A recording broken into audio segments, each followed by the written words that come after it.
Hello everyone and welcome to PPL Champions Edition.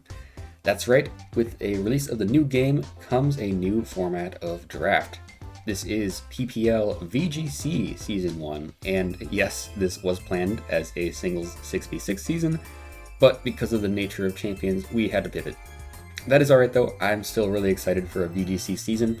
I have some doubles experience, I've played a few 6v6 doubles draft seasons before, and I've dabbled in VGC a little bit. I did actually go to a regional in Fort Wayne a few years back, just don't ask me how I did. But anyway, here's my draft analysis. We had 105 points to draft between 9 and 12 Pokemon, and I was the 12th pick in our division of 12 coaches. So downside, I don't get first pick at all the broken megas, but on the bright side, I do get the wheel pick. So in round 1, I went ahead and got Mega Delphox. This is a Mega that's been getting a lot of buzz recently. I believe it won the first big online tournament in Champions, and I can definitely see why. It's pretty good.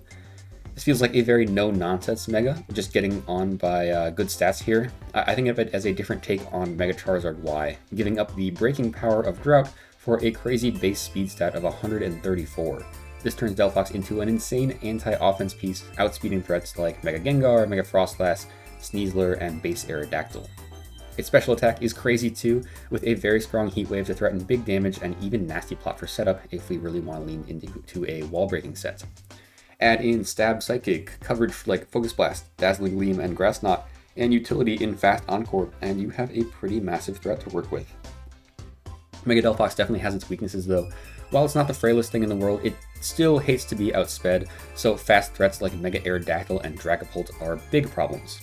Fast ghost types were definitely on my mind encountering Delphox, so on the wheel in round 2, I grabbed King Gambit. Base stat wise, this complements Delphox really well as a slow, bulky attacker to contrast Delphox's speed, and more importantly, we have a very strong Sucker Punch to force those faster attackers to think twice about hitting Delphox. This core benefits King Gambit as well, since Delphox threatens out most of the fighting types that would want to take it on. That's kind of all I have to say on this guy. If you know VGC, especially in modern Scarlet and Violet era, you know what King Gambit does. It is real good. So after that, I had to wait about 2 whole rounds before I could put another pick in, and I realized that big attackers were going off the board fast. I had the budget for one more high tier pick here, so I went with Female Basculegion in round 3. Now, Male Basculegion was taken, of course, but the female one is also cheaper anyway, and it's nearly as good. It's just a really solid mixed attacker with good stats all around. It does lean special in its stats, but of course it still gets last respects as a nuke of a physical ghost move. Both of its abilities are pretty crazy. Swift Swim can make this a heck of a rain sweeper, but I have my eye on adaptability to turn Basculegion into a powerful breaker despite its relatively modest offenses.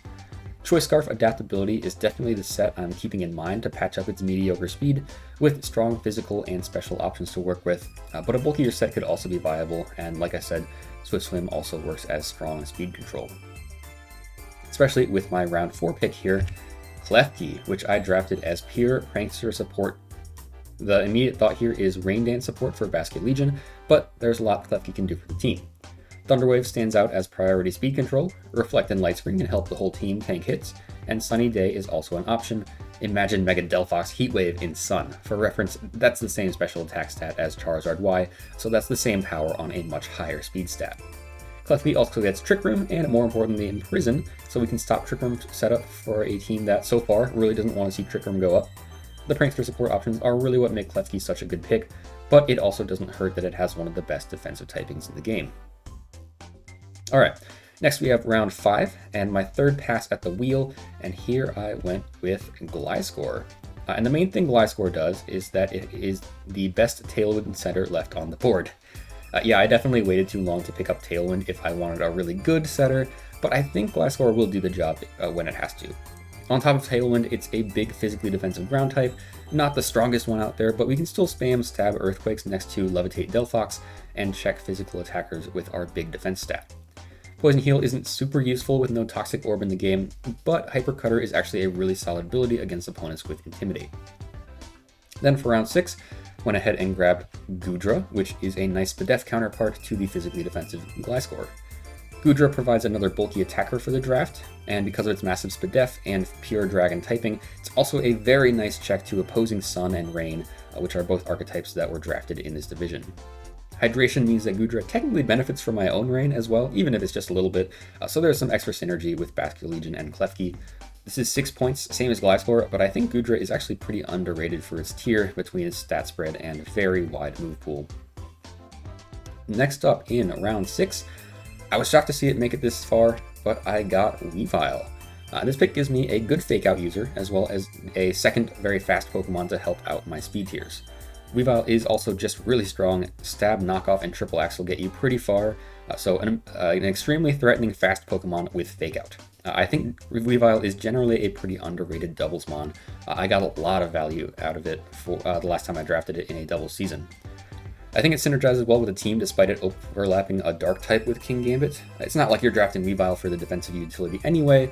The ice type provides some different stab coverage, and dark offense is certainly not a bad type to be spamming anyway. Weavile adds a lot of great offense to my team here. Next up is Conkeldurr, and this is offering a couple of things at a pretty cheap price point. Team support in the form of Wide Guard, and a Pokemon that is specifically good in Trick Room. This certainly is not a Trick Room team, but it's nice to at least have the option to run it, or else just have a good, slow, bulky attacker to run against Trick Room teams. Those were the main reasons I picked up Conkeldurr, but it's just nice to have another bulky attacker to work with. Other fighting typing will be helpful for dealing with the bulky dark types, and we even have Iron Fist boosted Mach Punch for some extra priority. And here, with only a few picks remaining, I decided to grab my other Mega Pokemon since we're allowed to have 2 in the draft. That is going to be Mega Venusaur. So one thing about Mega Delphox is that it's a really good round 1 worthy Mega, but there are some matchups that it is just not going to be that good in. I think of T-Tar Sand as a prominent example. Just T-Tar counters Delphox so hard, and you're relying on Focus Blast to try to hit it. So in those kinds of matchups, I think Mega Venusaur does very well.